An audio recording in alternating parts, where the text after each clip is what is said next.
बिस्मिल्लाहिर्रहमानिर्रहीम। अस्सलाम वालेकुम। Welcome to lecture number 8।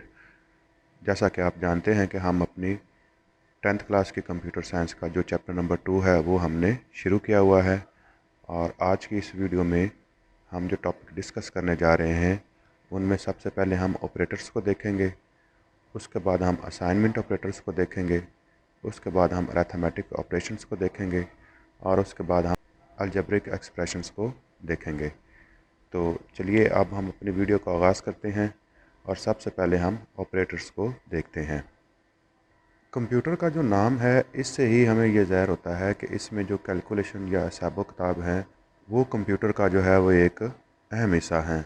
हम प्रोग्रामिंग का इस्तेमाल करके डाटा के ऊपर मुख्तलिफ़ तरह के हिसाब किताब या कैलकुलेशंस करते हैं। और मैथ में हमारे पास काफ़ी सारे ऐसे फंक्शंस होते हैं जिनकी मदद से हम डाटा के ऊपर कैलकुलेशन वगैरह करते हैं। इसी तरह से ही सी लैंग्वेज में भी काफ़ी सारे मैथमेटिकल ऑपरेशंस होते हैं जो कि हम डाटा पर अप्लाई करते हैं। सी लैंग्वेज जो है वो हमें काफ़ी सारे जो है वो ऑपरेशन देता है या फंक्शंस या आईओ लाइब्रेरीज देता है जिसकी मदद से हम डाटा के ऊपर प्रोसेसिंग कर सकते हैं। मंदरजा झैल हमारे पास एक लिस्ट है जिसमें जो है वो बुनियादी तरह के जो ऑपरेटर्स हैं वो डिस्कस किए गए हैं। उनमें सबसे पहला जो ऑपरेटर है हमारे पास वो असाइनमेंट ऑपरेटर है और उसके बाद हमारे पास अरिथमेटिक ऑपरेटर्स हैं। और ये लॉजिकल ऑपरेटर्स और रिलेशन ऑपरेटर जो है ये इंशाल्लाह हम अपनी नेक्स्ट वीडियो में डिस्कस करेंगे। तो आज की वीडियो में हम असाइनमेंट ऑपरेटर्स और अरिथमेटिक ऑपरेटर्स को देखेंगे। तो सबसे पहले जो है हम असाइनमेंट ऑपरेटर को डिस्कस करते हैं। जो असाइनमेंट ऑपरेटर होता है ये क्या करता है कि किसी भी वेरिएबल के अंदर कोई वैल्यू डालने के लिए इसका हम इस्तेमाल करते हैं। या हम ये कह सकते हैं कि किसी वेरिएबल के अंदर किसी दूसरे वेरिएबल की वैल्यू जो है वो हम डालने के लिए इस्तेमाल करते हैं। इसके लिए जो हम साइन इस्तेमाल करते हैं या जो सिंबल जो है हम इस्तेमाल करते हैं वो हमारा इक्वल वाला जो होता है। सी लैंग्वेज में हम इसको असाइनमेंट ऑपरेटर भी बोल लेते हैं। जिस तरह से मैंने यहाँ पर लिखा है कि वेरिएबल इज़ इक्वल टू 10, तो इसका मतलब ये हुआ कि जो वेरिएबल जो है हमारा वेरिएबल के नेम पर, तो इसके अंदर 10 की वैल्यू जो है ना वो असाइन हो जाएगी। इस तरह से आप देख सकते हैं कि नीचे मैंने लिखा है कि ए इज़ इक्वल टू 12, तो इसका मतलब ये है कि अब ए की वैल्यू जो है वो 12 हो गई है। और नीचे मैंने लिखा है डी इज़ इक्वल टू ए, मतलब जो वैल्यू हमारे वेरिएबल ए के अंदर थी अब वही वैल्यू जो है हमारे वो डी वेरिएबल में भी आ गई है। तो यहाँ पर डी की वैल्यू भी 12 ही है। असाइनमेंट ऑपरेटर को मज़ीद या बेहतर समझने के लिए मैंने यहाँ पर आपको एक पिक्चर दिखाई है। और ये पिक्चर मैंने कहाँ से ली है, ये ऊपर उसका मैंने URL भी लिखा हुआ है। आप भी इधर से जाकर ये पिक्चर देख सकते हैं। तो इसमें है क्या कि यहाँ पर आपको 3 गिलास जो है ना वो नज़र आ रहे हैं। गिलास ए में हमारे पास वैल्यू 30 है, गिलास बी में जो है हमारे पास वैल्यू 50 है और हमारे पास एक और गिलास है जिसका नाम मैंने टेम्प रखा हुआ है। अब ये जो पिक्चर है ये दिखाने का मतलब ये है कि मैं चाहता हूँ कि आप कुछ इस तरह से कोई सेटअप बनाएं कि ए के अंदर जो है वो 50 हो जाए और बी के अंदर जो है ना वो 30 हो जाए। तो इसको आप किस तरह से करेंगे, तो इसकी मैंने यहाँ पर एक छोटी सी वीडियो भी बनाई हुई है ताकि आप इसको आप विजुअली तौर पर भी देख सकें कि ये किस तरह से काम कर रहा है। तो अब आप यहाँ पर देखें कि यहाँ पर ए पे जो है वो 30 है जो मैंने उठाकर टेम्प वेरिएबल के अंदर या टेम्प क्लास के अंदर रख दी है। और अब आप ये देखें कि स्टेप 2 में हमारे पास क्या है कि ये बी के अंदर 50 है और इसको हमने ए के अंदर लेके जाना है। तो अब हम क्या करते हैं कि बी की वैल्यू जो है वो हम ए के अंदर डाल देते हैं। तो अब आप ये देखें कि बी की वैल्यू ए के अंदर चली गई है और बी जो है अब वो गिलास खाली हो गया है। तो थर्ड स्टेप में हम क्या करेंगे कि जो टेम्प वाली वैल्यू है इसको उठा के हम गिलास बी में रख देंगे कुछ इस तरह से, जिस तरह से आपको ये नज़र आ रहा है कि अब आप देखें कि ए इज़ इक्वल टू जो है हमारे पास वो 50 हो गया है और बी इज़ इक्वल टू जो है हमारे पास वो 30 हो गया है। तो इसको हम सी लैंग्वेज एंड प्रोग्रामिंग में स्वैपिंग बोलते हैं। तो इसका ये कोड मैंने यहाँ पर लिखा हुआ है, इसको आप यहाँ पर देख सकते हैं। तो ये हमारे पास वही कोड है जो अभी हमने उधर देखा था। तो देखें यहाँ पर हमने ए इज़ इक्वल टू 30 लिखा हुआ है और उसके बाद बी इज़ इक्वल टू हमने 50 लिखा हुआ है, ठीक है। और टेम्प के अंदर हमने कुछ भी नहीं डाला कि मतलब ये हमारा खाली वेरिएबल है। तो हमारा पहला स्टेप क्या था कि हमने टेम्प के अंदर जो थी वो वैल्यू ए की डाली थी। तो अब मैंने वही कोड यहाँ पर लिखा है कि मैंने लिखा है टेम्प इज़ इक्वल टू ए, मतलब ए की वैल्यू किस में चली गई है, टेम्प में। अब नेक्स्ट स्टेप में क्या हुआ था कि जो बी की वैल्यू थी वो हमने ए के अंदर डाली थी।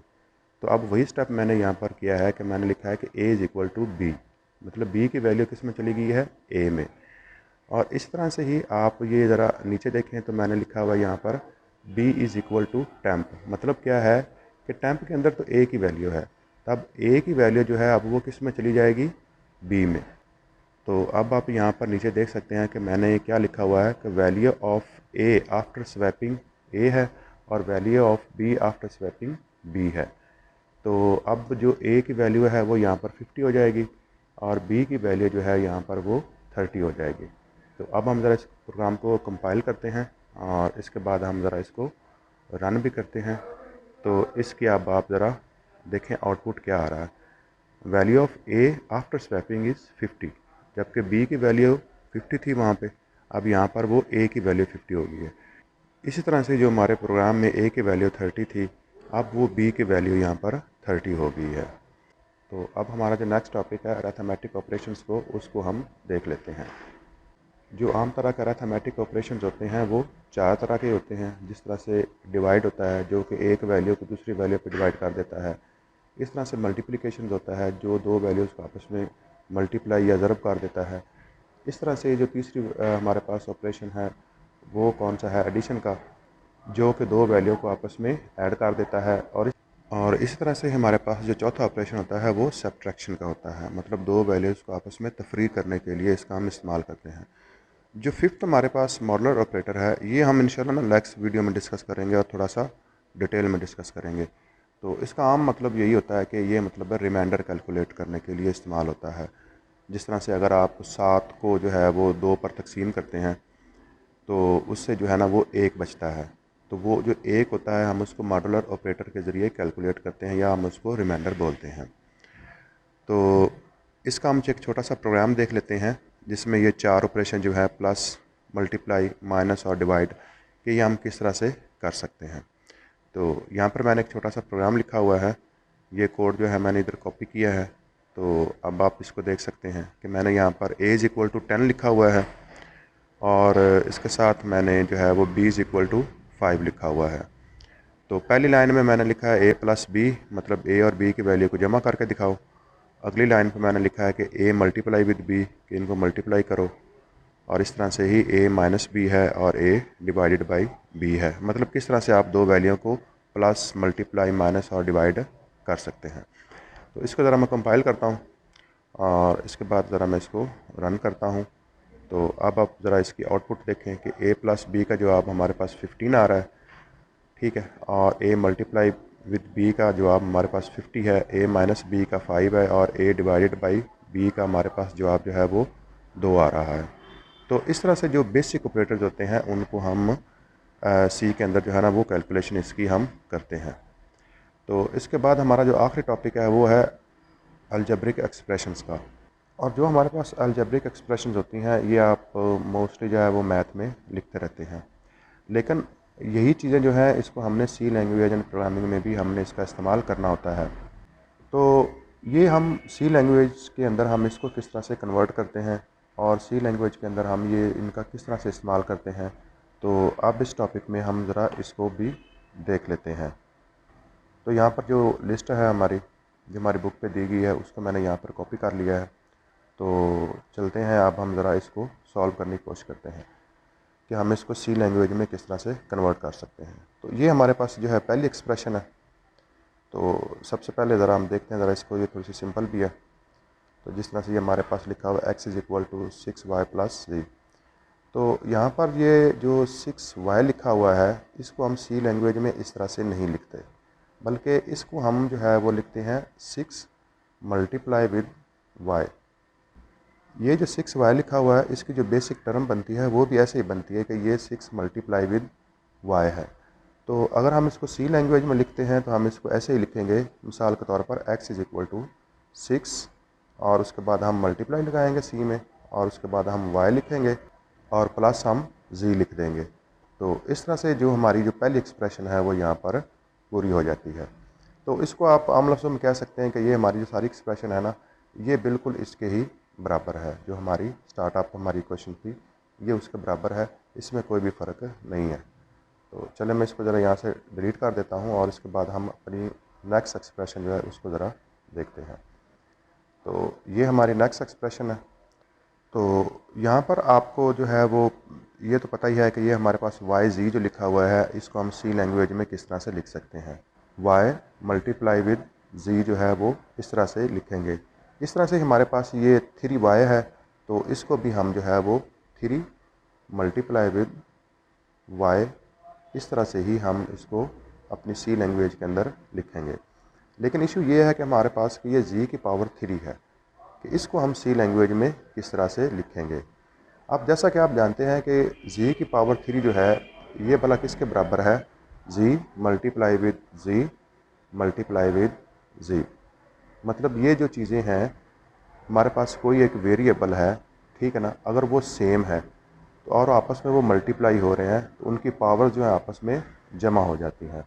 तो इस तरह से हम कह सकते हैं कि जी की पावर अगर हमारे पास 3 है तो हम इसको सी में इस तरह से लिख सकते हैं कि x is equal to Y और यहाँ पर मल्टीप्लाई का निशान आएगा और यहाँ पर मैं छोटी ब्रैकेट को स्टार्ट कर रहा हूँ और उसके बाद मैं देखें जी की पावर हमारे पास 3 है। तो इसका मतलब ये है कि जी को मैं 3 दफ़ा जो है वो यहाँ पर मल्टीप्लाई करूँगा। मतलब मैं लिखूँगा यहाँ पर g multiply with g multiply with जी।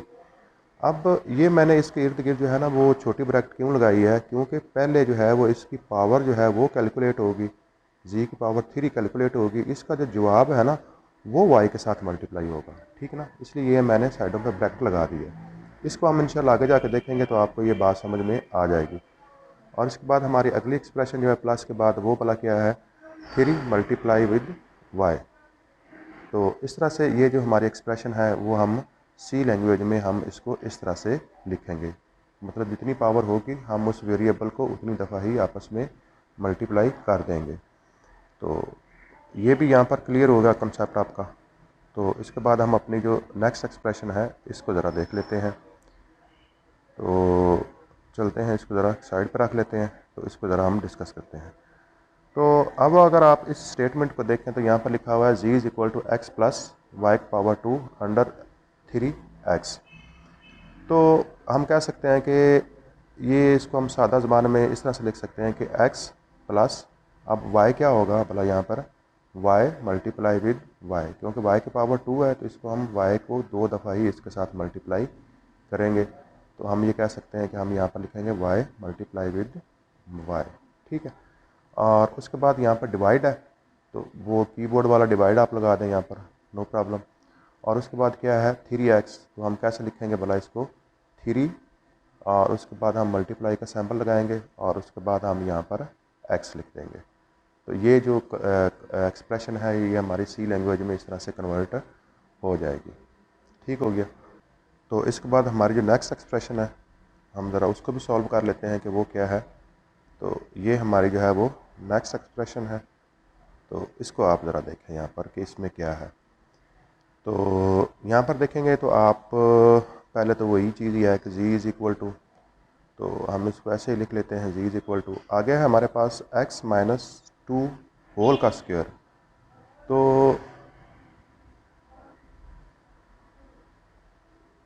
तो आपने जो है वो एक फार्मूला है जो है वो पढ़ा होगा जिसको हम आम लफ्ज़ों में कहते हैं कि a माइनस बी का स्क्वायर, ठीक है। ये चीज़ बिल्कुल वही है, ठीक है। ये देखें आप यहाँ पर मैंने लिख दिया है कि ये a माइनस बी का स्क्वायर जो होता है ये बिल्कुल उसके बराबर ही है। इसको अगर हम एक्सपेंड करते हैं तो हम कैसे लिखेंगे भला कि a का स्क्वायर प्लस b का स्क्वायर और माइनस 2ab, ठीक हो गया। तो इसको हम इस तरह से जो है वो एक्सपेंड करेंगे, ठीक है। तो अब हमारे पास जो है वो, तो अब हम x माइनस 2 का स्क्वायर को किस तरह से एक्सपेंड करेंगे भला कि x मल्टीप्लाई विद x, यानी कि ये समझ लें कि ये हमारे पास a का स्क्वायर है पहले वाला और उसके बाद हमारे पास प्लस आ रहा है फार्मूला में तो यहाँ पर हमारे पास जो है ना वो 2 लिखा हुआ है, तो यहाँ पर जो है वो b का स्क्वायर है, तो हम लिखेंगे 2 क्रॉस 2। ठीक हो गया। और उसके बाद माइनस जो है ये फार्मूला वाला है, और उसके बाद ये 2 है, और उसके बाद a जो है हमारे पास वो क्या है, यहाँ पर x है। तो हम यहाँ पर क्या लिख देंगे, x मल्टीप्लाई विद x। ठीक है। और उसके बाद मल्टीप्लाई विद b, और b हमारे पास क्या है 2, तो हम यहाँ पर 2 लिख देंगे। तो इस तरह से ये फार्मूला जो है ना वो एक्सपेंड हो जाएगा। अब आप ये देखें कि ये 2 जो है ना, ये वाला 2, ये वाला 2 है। ठीक है। और ये वाला 2 जो है ये हमारा ये फार्मूले वाला 2 है। क्लियर हो गया कंसेप्ट आपको। तो अब आप आसानी से जो है इसको जो है ना वो सी लैंग्वेज में लिख सकते हैं कि इस तरह से z इज़ इक्वल टू, ये अब हम सारा जो है ये यहाँ पर दोबारा लिख देते हैं कि x मल्टीप्लाई विद x, और ये ब्रैकेट क्लोज कर देंगे, और उसके बाद लिखेंगे प्लस, और आगे लिखेंगे 2 मल्टीप्लाई विद 2। ठीक हो गया, ये 2 हो गया जनाब। और उसके बाद ये ब्रैकेट क्लोज, माइनस 2 फार्मूले वाला मल्टीप्लाई विद x और मल्टीप्लाई विद 2, और आखिर में हमने जो है ना वो क्या लिखना है, प्लस 3 मल्टीप्लाई विद y। तो ये हम जब लगा लेंगे तो उसके बाद हमारा ये एक्सप्रेशन जो है ये यहाँ पर पूरा हो जाएगा। तो इसके बाद हमारी जो लास्ट एक्सप्रेशन है, तो मेरा ख्याल है ये आपको खुद सॉल्व करनी चाहिए। ये सारे जो ट्रिक्स जो इसके अंदर इस्तेमाल होने हैं वो मैंने यहाँ पर सभी जो है वो डिस्कस कर लिए हैं। तो मैं उम्मीद करता हूँ कि ये जो आप वीडियो देख लेंगे यहाँ तक, तो आप इसको खुद भी सॉल्व कर लेंगे। तो ये हमारी आज की वीडियो थी, जिसके अंदर जो है हमने जो टॉपिक कवर किए हैं, जो पहला हमारा टॉपिक था वो ऑपरेटर्स का था, और उसके बाद हमने असाइनमेंट ऑपरेटर, अरिथमेटिक ऑपरेटर्स और अलजेब्रिक एक्सप्रेशंस को हमने देखा है। नेक्स्ट वीडियो तक मुझे इजाज़त दीजिए। अपना बहुत ख्याल रखिए, चैनल का भी ख्याल रखिए। मुझे इजाज़त दीजिए। अल्लाह हाफिज़।